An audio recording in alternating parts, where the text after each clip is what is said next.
everyone, this is Bob Martin, the RCSubGuy with the NautilusDrydocks.com, and I've got an exciting product that I want to share with you. It's going to help a lot of people get into this hobby because there is a barrier that a lot of people bounce into when they decide to try out RC submarines, and that's price, the cost of entry. And don't get me wrong, no matter what, it is an expensive hobby, but trying to help things out a little bit, and what I've come up with is hopefully something that you're going to be interested in. So let's take a look. What you're looking at in front of me right now is the result of many hours of 3D printing of a set of digital files that I created of a British Astute class submarine. Now, the beauty of 3D printing is that if you've got the files, the actual materials are quite cheap. I'm going to guess that there's maybe, $30 worth of plastic filament involved in this project here right now. So when you compare that to the cost of a hull of comparable size, you're probably saving yourself, $300, $400, or even $500. So that helps a lot. What I want to do for you right now is take a look at these parts, and I'm going to go through the process of assembling them and prepping them for actual use in an RC submarine project. So, without any further delay, let's get started. All right, what you are looking at here, as I mentioned, is the result of many hours of 3D printing. I'm going to guess there's probably about 25 or 30 total hours of printing on this project.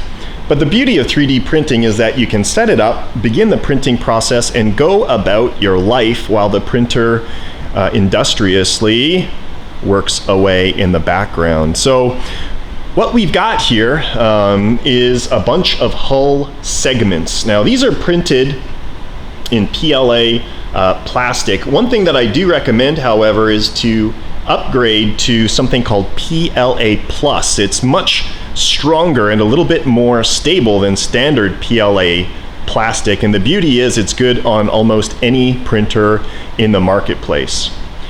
All of these segmentations were done so that each piece will fit on most common build platforms that are available in commercially available printers.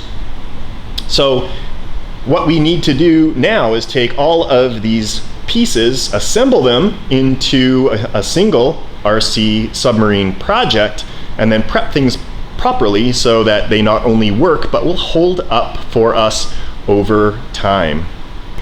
We'll take a look at some of the parts here, and you can see these are completely raw, straight off the printer. We've got a little bit of strings on the inside of these parts, so we're going to be cleaning these all up over the course of the next little bit as we go through this video. This is the rear pump jet assembly. We've got the impeller and the shroud here. We've got that front sensor assembly that goes on the top of the hull. These are upper hull bulkheads to help stiffen and strengthen it. These are lower hull bulkheads, and these are created so that it accepts a 3-inch diameter watertight cylinder. So not only do these help reinforce all the joints, but they've got built-in bulkheads to put your watertight cylinder on. Got our bow dive planes, the lower hull section, the upper hull section, and this is the subdriver that the unit is designed for. Obviously, you can put any watertight container that you want in the model, but it was specifically designed for this one. It's 3 inches in diameter, single motor output, electric pump ballast system called the SAS, or semi-aspirated ballast system. We've got our upper and lower rudders and our rear dive planes. And then you can see in the back here, we've got the rear, the stern of the boat. And all of these parts are already set up to accept 1/8 inch shafts. So that makes things really easy. Everything just kind of slips in place. You can see the nice tight tolerances there. It's gonna work really good. I can't wait to get to putting this all together.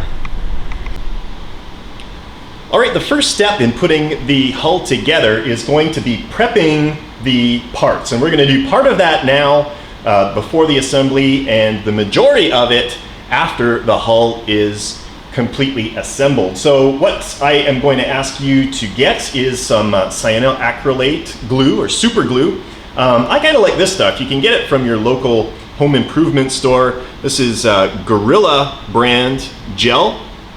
Goes on nice and thick. It won't sag, and I find it has an exceptionally strong bond. It's reinforced with a little bit of rubber, so it's not as fragile as some of the other CA glues. I've got some Instaset spray for CA glue. It just makes things a little bit easier, and some coarse grit sandpaper. So like a 200 grit or a 100 grit sandpaper. And all we're going to do to get started here, we're going to take all of the parts and just clean up all the strings and everything on the inside. We're going to rub that down, get everything smoothed out, but roughed up is actually what we're after. And the important thing is to make sure that we get these mating surfaces. We're going to rough that up with sandpaper so that we get an exceptionally strong bond between the parts. And we're just going to do that by rubbing that mating face, just so that you've got that rough finish on the surface that they're going to butt up against together. So you got your work cut out for you, and I certainly do. So let's get started here. I'm going to clean up all these parts and we'll move on to the next step.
All right, I've got my upper hull sitting on my lower hull. Taking a look, I can see a nice, clean, sharp seam between that top and bottom. Means we did a good job. What we are going to do at this point now is put some paint on the inside of the boat, and two reasons for this. One, it's just going to look darn cool. I'm going to use some red oxide paint. It'll be a nice color contrast between the interior and the exterior of the boat. And the other thing is that that paint will just add a nice film of protection between the water and the plastic to make sure that any degradation of that plastic is minimized. Really not an issue, but it's not going to hurt to put some paint in there. So let's go ahead and do it anyway. All right, as you can see, I've got some primer on the inside of the hull, both on the stern section, the top section, and the lower hull. What I've gone on to do, broken out a file, standard woodworking file, and some coarse grit sandpaper. And you can see I started to work on the upper hull here, and I've just, especially on the seams, I've utilized this filed down those seams so that everything is perfectly flush, and then gone over it with that coarse grit sandpaper. And we're just trying to knock down any large like ridges and the worst of the striations that are a result of the 3D printing process. So what we are going to do now that I have run through, made all of this as smooth as I can, I'm going to hit it with some high build primer so that we can really get a look at what the contours look like and what areas we're going to need to focus on to make this a beautiful boat. All right, so I've got a coat of high build surface primer on there. This is a company by SEM, and it's pink, but don't hold that against it. High build surface primer. So it's really good for filling in, you know, minor imperfections and scratches. But what I like about it is it dries quickly. What we're looking for at this point is not, you know, the small little you know, striations from the 3D printing and that kind of thing. What we're looking for is the faceting that is a result of the generation of the file. So you can see maybe right here, and you know, particularly through here, there's going to be an issue. So what we're going to do is break out some primer, and we're going to fill those areas and make everything nice and smooth.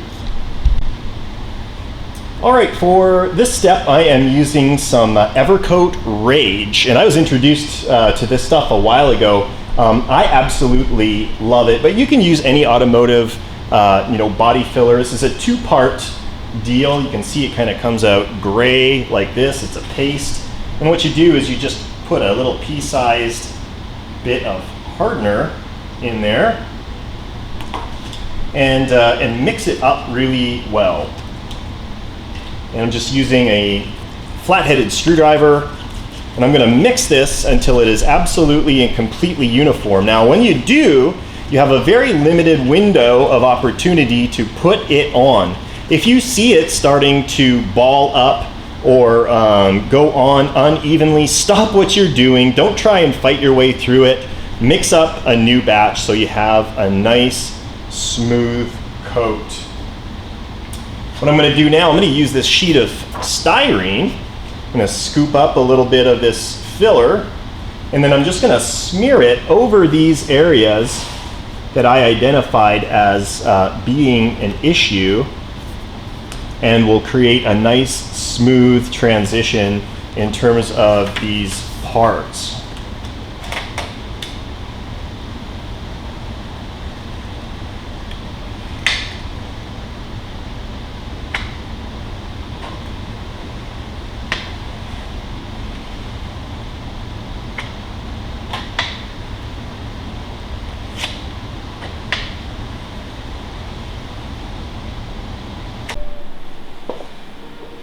All right, you're gonna want a few different tools for sanding out the filler. I've got wooden block, I've got styrofoam block, and basically we're gonna block sand the boat. That'll stop any divots or you know, deeper sanding than what we're looking for. Obviously, you're gonna also want your files, and basically we're just gonna sand along the contours of the boat. We're gonna knock down the high areas of the filler, get everything nice and flush. All right, as you can see, I have a switch to locations, and that's for the next step here. I'm gonna say that this is optional, you know, as is the entire sanding and filling process. If you're happy with you know, just the overall look, you know, I call it like a 6-foot model. It looks good from 6 feet away. Remember, this is an RC model, and for the most part, it is going to be in the water. So just so long as it looks cool from a distance, some people are happy with that. We're going to make this one just a little better. So we've gone through the process of filling, sanding, priming. You can see at this point I've attached the stern section. It's all in there. Everything has been sanded. It's looking good. The next step, however, is going to be smoothing it out completely. And to do that, we're going to be applying a 2-part epoxy to the entire outside of the model. I have a little shop here and I do layups and that kind of thing, so I'm going to be using this West System epoxy resin. You can get them in different sizes. You can get them off Amazon. I like this stuff. It's really good, and it mixes up to a fairly thin consistency, which is exactly what we want. I would not recommend mixing up, you know, like the 5-minute epoxy or the 2-hour epoxy that you get in the little tubes, too thick. So you need something a little thinner. So all I'm going to do, I'm going to mix it up in that little cup right there. I'm going to spread it over the entire model and just going to gloss the whole thing over and make it nice and smooth. Well, here are the coated upper and lower hull. You can see, if you can just check out that gloss on there, certainly looks, you know, a lot better. And there's going to be some imperfections in there. You can see just a few on that bow section. There's some little like air bubbles, but most likely dust that I just did not get out. Not worried about it. What we're going to do after this all cures, just going to knock those down with some fine grit sandpaper so that everything is nice and smooth. So we got a little bit of time. I'm going to let this cure overnight, and we'll come back to it tomorrow, get her back into the shop, sand it down, and hey, maybe we'll get some paint on there.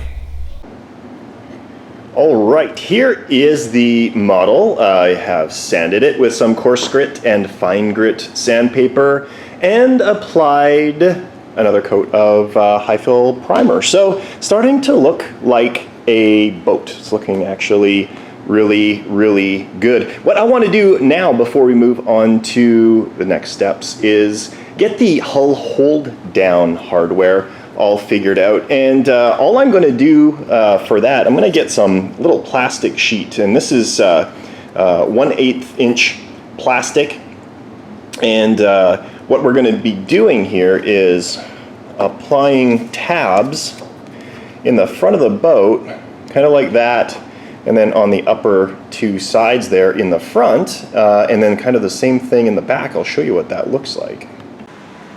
All right, a quick look at the tabs. I've got these glued in temporarily with some cyanoacrylate glue. What I'm going to do after we get everything kind of aligned, we're going to go back over this with some epoxy because we want to make sure that these tabs stay in place. We don't want the top falling off of our submarine. And here's what I got in the back. I've got some tabs in these bottom corners and on the top. And this is the important one because this is what we're going to drill and tap to accept a hold down screw. So what we're going to do, let's see if I can do this one-handed here.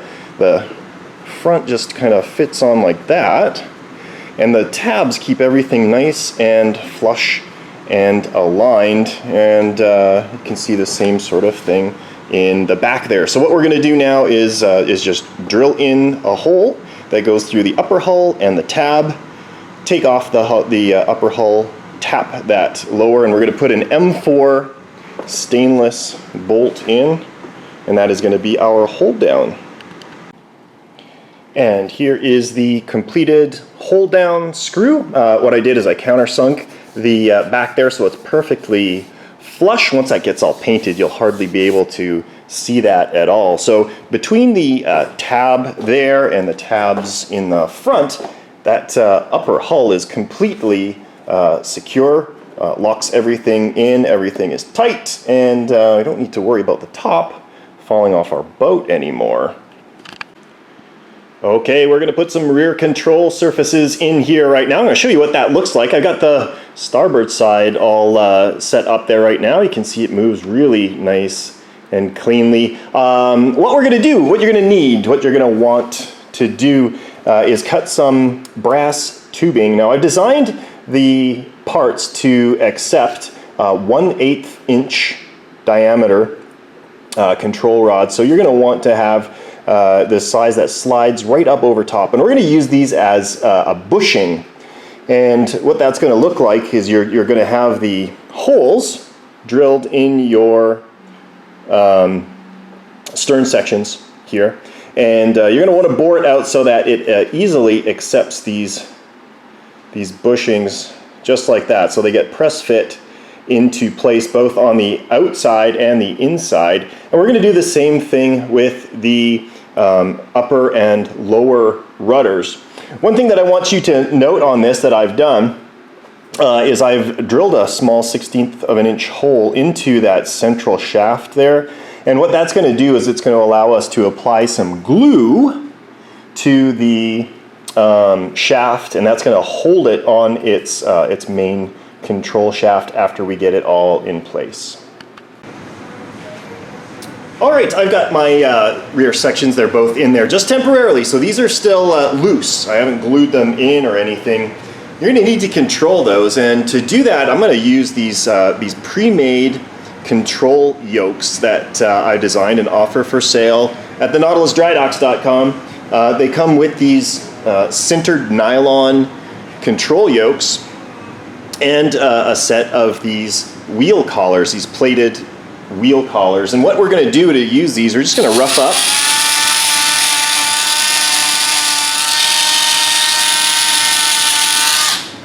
the exterior, and then you drop these in place, and you can see from this design that it allows you to install the set screw either on the front or the back. So a lot of versatility in there. So we're going to do that with both of these. We're going to glue them in place, and then when we put these inside, they'll control both of the control surfaces, and in this particular case, the either the dive planes or the rudders. All right, here is the detail of the assembled parts. You can see you've got a linkage connector on the back there. I've got my two wheel collars glued into place. And basically what I'm going to end up doing, I'm just going to try to do this. Something like that. We'll get it all centered here in a little bit. But you can see what it actually allows you to do is run your main drive shaft right through the middle there, and it doesn't interfere with the operation of your dive plane. So I'm going to get this finished up, locked down, and we'll show you the result. All right, there is our finalized dive plane linkage assemblies. And you can see I can move my dive planes on there because I've not glued my shaft in place yet. But the linkages themselves are all set up and ready to go. So I'm going to flip this over, add a little glue to the dive planes, lock them in place, and we should be good to go.